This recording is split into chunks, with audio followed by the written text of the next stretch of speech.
They were not supposed to survive the journey. Packed into the belly of a ship, chained wrist to wrist, breathing air that barely moved, they were treated as cargo, not human. In 1839, dozens of Africans were kidnapped from Sierra Leone and forced onto a Spanish ship called La Amistad. According to historical records from the court case United States v. the Amistad and accounts later documented by historians like Howard Jones, these men and women had been illegally enslaved and sold into the transatlantic trade.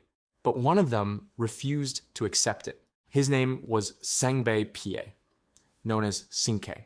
He had once been free. He remembered what that felt like.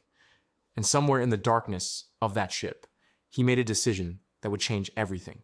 One night, after weeks at sea, cinqué and a small group managed to break out of their chains.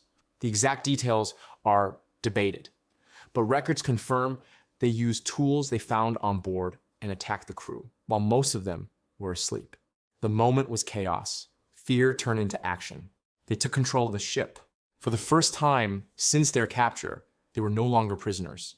They were in charge. They ordered the remaining crew to sail them back to Africa, but the crew deceived them, secretly steering the ship north toward the United States during the day while pretending to follow orders at night. Weeks later, the ship was intercepted near Long Island by the US Navy.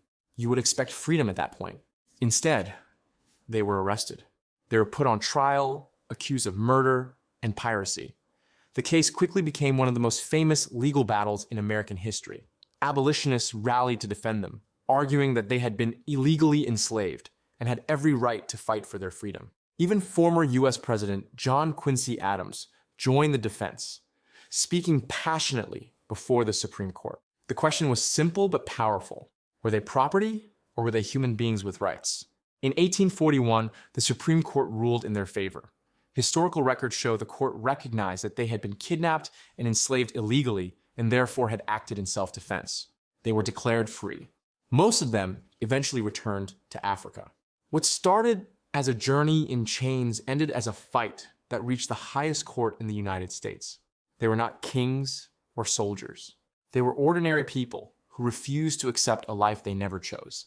And because of that, they didn't just survive history, they changed it.